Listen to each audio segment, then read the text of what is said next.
Pai protagonista. Começar ou recomeçar? Bom, vamos lá. Quando falamos de relação com os nossos filhos, não importa o momento de melhorar nossa postura de pai, se temos a intenção de ajudar na formação deles. O mais importante é termos a consciência que podemos sempre pegar na mãozinha deles e levá-los para alcançar o máximo de potencial de cada um. Quando temos a postura protagonista, a relação com os nossos pequenos se fortalece, e essa união vai colaborar para dar um espaço a eles, para chegarem em nós sem receio, vão nos ouvir mais e entender que tudo o que nós pais fazemos por eles é com a intenção de ser o melhor para a vida deles. Parece que não, mas o tempo voa quando temos filhos, não é mesmo? E nós pais vamos lutando contra o tempo para educar os nossos tesouros. Prepará-los para encarar esse mundão aí fora, cheio de influências, não é uma missão das mais fáceis. Nós pais temos essa força para ajudar nossos filhos a terem mais segurança nas suas escolhas. E tenhamos sempre em mente que estarmos atentos no impacto que causamos aos pequenos através do nosso exemplo, ouvi-los sem avaliação, tentando ao máximo entender as suas necessidades, abrir mão do nosso ego, das nossas verdades, da nossa vaidade e sempre abrir um diálogo ao invés de um embate, são mais que qualidades. É uma prova de amor a eles.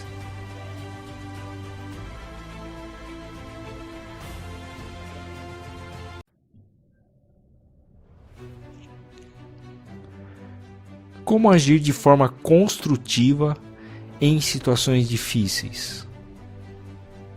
Nas situações onde os ânimos estão exaltados, quem tem mais condições de pensar ao invés de reagir? Ou nos momentos em que a criança está chorando ou brava? É total improdutivo por parte de nós pais chegarmos dando lição de moral, apontando o erro, dizendo que já disse 1000 vezes, ou ainda perguntando: por que você está chorando? Por que você está bravo ou brava?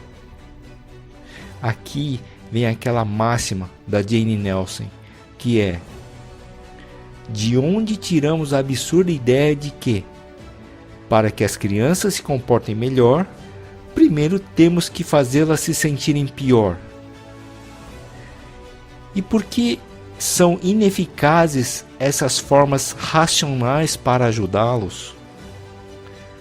A criança está emocionalmente abalada e você acha que, pense comigo, além dela ter que lidar com aquele sentimento, ela tem condições de pensar no que nós pais estamos dizendo e explicar de forma racional o motivo que a levou a ficar naquele estado?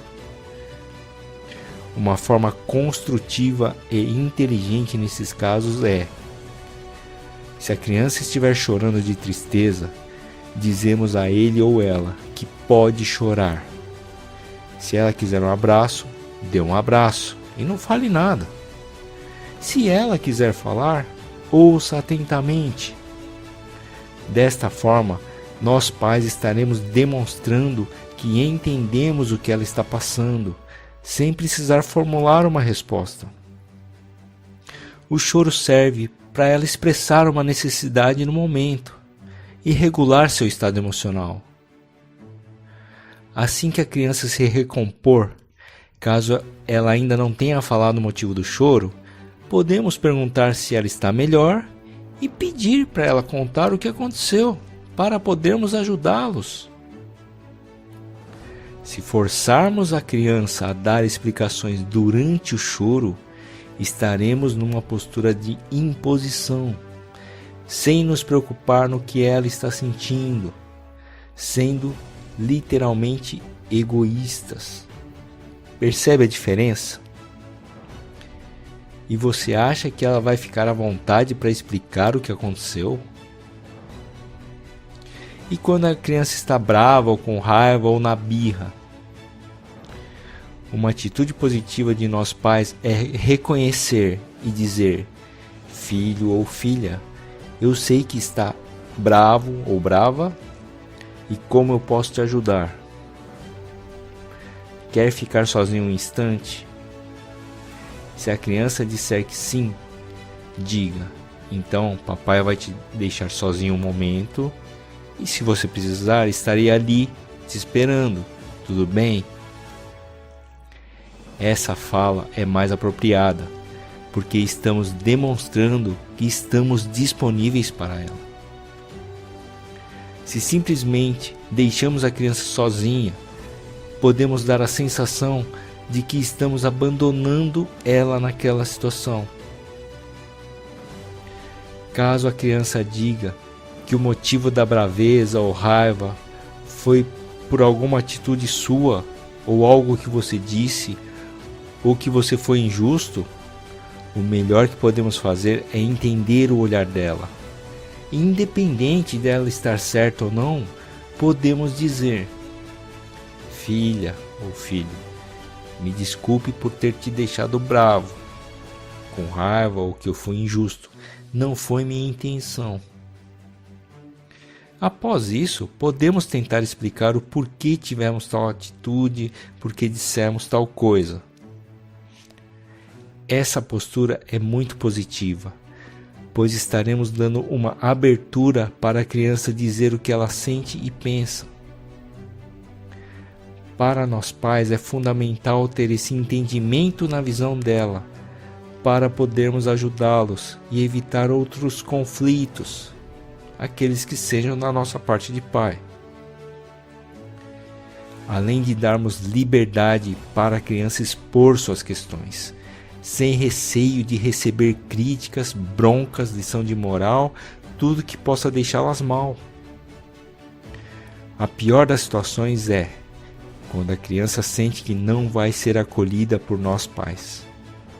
E ao longo do tempo ela vai se fechando, porque sabe que não vai ter o nosso apoio e vão se afastando cada vez mais. Aí eu te pergunto: o que você quer?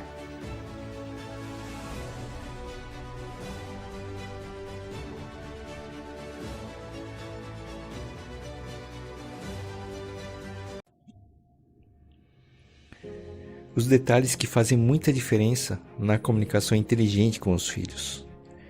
A nossa comunicação, para ser precisa, ou seja, para a mensagem que queremos passar para os nossos filhos seja compreendida o melhor possível, precisamos de duas coisas. A primeira é atenção e a segunda é treino. Vou fazer uma demonstração agora para que você tenha mais clareza do que estou passando. Então vamos lá? Eu vou pedir para você não pensar no elefante rosa e o que veio na sua mente. E agora eu vou pedir para você não pensar num limão bem azedo. Nesse aqui até arrisco dizer que sua boca salivou com o azedo do limão, certo? E por que acontece isso? O nosso cérebro, para não ter muito trabalho, encurta caminhos. Costuma fazer associações das palavras com imagens e também nos remete a experiências passadas. Com os nossos pequenos, é muito eficaz passarmos a mensagem na afirmativa, ou seja, aquela ação ou o entendimento que você quer que eles realizem ou entendam. Exemplos: ao invés de dizer: filha, não seja preguiçosa nos estudos, diga: filha, seja estudiosa. Outro exemplo: filho, não deixe seu quarto bagunçado, diga: filho, deixe seu quarto arrumado. E serve para tudo que você, pai, quiser passar de importante na vida deles. É só questão de atenção e treino. Depois vai se tornar natural essa fala. Outro detalhe super relevante é em relação aos elogios ou às broncas. Essa questão é muito importante também na construção da autoestima e autoconfiança das crianças. Quando falamos para os filhos dessa forma, filha, você é preguiçosa, ou filho, você é bagunceiro, estamos criando rótulos nas crianças, e isso vai influenciar no sistema de crenças dos filhos. O intuito é tirar essa rotulação, esse peso que fica na mente da criança, que pode tomar proporções maiores, tipo, meu pai só me dá bronca, ele não gosta de mim. Uma forma produtiva de chamar a atenção dos filhos é: filho, a bagunça que você faz é ruim, porque quando precisar de algo vai demorar para achar. Outra: filha, a preguiça de arrumar suas coisas vai aumentando o trabalho. O peso passa a ser da atitude específica, entende? E o mesmo vale para os elogios. Ao invés de dizer de uma forma genérica, filho, você é campeão, filha, você é a melhor. E aqui é claro que a nossa vontade, quando acontece algo de bom, é exaltar uma conquista ou o que os filhos alcançaram. Porém, é outro tipo de rotulação, porque para a criança pode desenvolver a crença que para não decepcionar meu pai, eu tenho que sempre ser campeão ou sempre ser a melhor. É outro tipo de peso. Para ajudá-los a criar uma confiança elevada, uma autoestima forte, podemos elogiar e ao mesmo tempo motivar os filhos. Então você pode dizer assim: filha, o esforço que você fez valeu a pena, tirou notas boas, parabéns. Ou, filho, parabéns pela sua iniciativa de ajudar a montar a mesa de jantar. Você consegue perceber a diferença?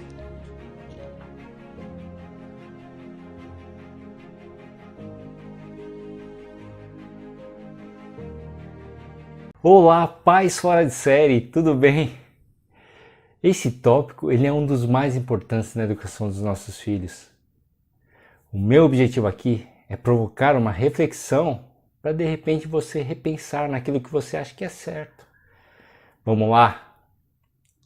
Ensinar os filhos a obedecer. Essa prática ela é boa ou ela é ruim? A obediência ela faz parte da nossa cultura, dos nossos pais, e está muito forte na nossa maneira de educar os filhos. É um recurso que tem resultados, mas o que precisa ficar claro é se o resultado que vamos conseguir é bom ou não para os pequenos. Fazer os filhos serem obedientes é uma forma de se comportarem do jeito que eu quero, do jeito que eu acho que é certo, e tem uma boa intenção. Porém, pode causar nos filhos a crença de que, já que eu tenho que obedecer meu pai para não receber broncas nem castigos, ou para não decepcionar meu pai, eu vou fazer tudo o que ele mandar. Isso parece bom para você? A lógica da obediência é prejudicial na minha visão, pois faz com que nossos filhos não assumam responsabilidades ao longo do tempo. Sempre vão buscar culpados ou justificativas, tornando-se vítimas da vida. Um exemplo real é o caso do Adolf Eichmann, um dos responsáveis pelo Holocausto. Ele era um dos responsáveis por levar milhares de judeus para os campos de concentração e pelas ações de assassinato e extermínio das famílias, crianças, idosos e jovens. Depois da guerra, ele fugiu, mas foi encontrado e passou por um julgamento em Israel. Ele parecia um homem comum, não havia indícios de ser um psicopata sanguinário, nada disso. Ele era só um cara. Olha só como a obediência é maléfica com os filhos. Quando Adolf Eichmann, no julgamento, ele foi questionado se foi difícil para ele mandar milhares de pessoas para uma morte cruel, ele afirmou que, na verdade, a dele, claro, foi muito fácil. Por quê? porque na cabeça dele ele era apenas o executor de normas superiores. Ele dizia categoricamente: eu não matei pessoas, só fiz o que me mandaram fazer, eu só obedeci ordens. Aí você pode estar pensando: ah, mas isso é um caso extremo. Eu também tenho certeza disso. Mas a questão aqui é como a obediência vai impactar de forma negativa os nossos filhos. Imagine seu filho sendo obediente com o chefe dele quando adulto, sendo um funcionário obediente que não assume responsabilidade. Será que ele vai ser feliz assim? Ou na adolescência, sendo manipulado por outros garotos a fazer coisas terríveis, bullying, por exemplo, para fazer parte daquele grupo, porque ele é obediente às normas daquela turma, mesmo sendo contra seus valores. Faz sentido para você? Ao invés de condicionarmos nossos filhos a serem obedientes, podemos mudar de forma que seja construtivo para a formação deles. Podemos fazer pedidos colaborativos. As frases do tipo: ah, filha ou filho, já falei 1000 vezes tal coisa. Ou, filho ou filha, por que você não faz o que eu mando ou digo? Procure trocar por filha ou filho, eu estou percebendo que você está deixando seus brinquedos jogados no chão. Você pode colaborar para deixar a casa mais arrumada? Eu te ajudo, vamos lá? Ou, filha ou filho, eu preciso que você se esforce um pouco mais nos seus estudos. Quer minha ajuda? Qual é a diferença dessas frases? Quando fazemos pedidos claros, a criança ela vai percebendo que estamos, primeiro, tendo respeito com eles e também estamos dispostos a ajudá-los, fazendo com que eles se sintam pertencentes àquele ambiente de casa, que também tem participação no dia a dia e começam a criar responsabilidades, seja nos estudos, nos cuidados da saúde e nas tarefas do lar. Das próximas vezes, tenha essa postura e também tenha paciência e seja persistente. Vamos lá, eu sei que você consegue. Olá, pai fora de série. Tudo certo? Espero que sim. Bom, vamos lá? Olha, muito feliz por você fazer esse movimento de buscar conhecimento para exercer a sua paternidade da melhor forma possível, para ajudar mais os filhos no desenvolvimento e na formação deles. É realmente uma responsabilidade gigante que temos nas mãos. E o que eu quero expor aqui é o seguinte: o que é para mim ser um pai fora de série na prática? É ser um pai imperfeito. Nós tentamos, acertamos, falhamos, insistimos, caímos, levantamos e seguimos. E qual a diferença para um pai comum? O pai comum, ele segue um fluxo familiar. Ele repete o que o pai, avô, bisavô fizeram como pais. Tudo é normal para eles, as gritarias, ameaças, punições, imposições. Não respeita os filhos. Acha que criança não tem que querer, tem que obedecer e pronto. E hoje, com essa enxurrada de informações que nossos filhos recebem, o nosso desafio fica ainda maior. O pai fora de série é o pai comum que evoluiu, que foi além do padrão familiar, que pensa fora da caixa, mantendo o respeito pelos ancestrais, porém, decidiu fazer diferente deles. E o que é fazer diferente? Fazer diferente é ter mais conhecimento, ter uma consciência mais preparada. Quando eu digo isso, é ter uma postura que eleve os nossos filhos ao mais alto grau possível. Que eles possam ser eles mesmos, diferente do que nós tivemos com os nossos pais. A minha geração, e talvez a sua, cresceu com muitas feridas de infância, traumas, culpas, medos, que nos fizeram viver com muitos mais desafios para acreditarmos que seríamos capazes, que teríamos força para encarar os obstáculos da vida. Eu nem sei quantas vezes eu desisti de algo, parava no meio, porque não tive um pai que me fizesse acreditar que eu podia. E não digo isso na intenção dele, porque isso ele tinha. Eu digo na ação. Eu entendo que ele não tinha recursos para isso. Eu amo meu pai e minha mãe e sou muito grato a eles.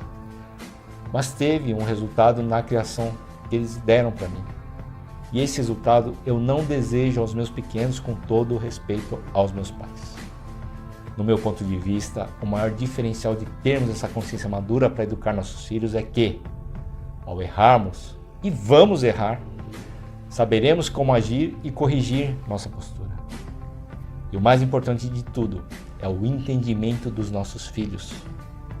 Que fique claro na cabecinha deles que tudo o que fazemos por eles e para eles é porque queremos o melhor na formação deles. Até nos momentos das broncas e das reações negativas.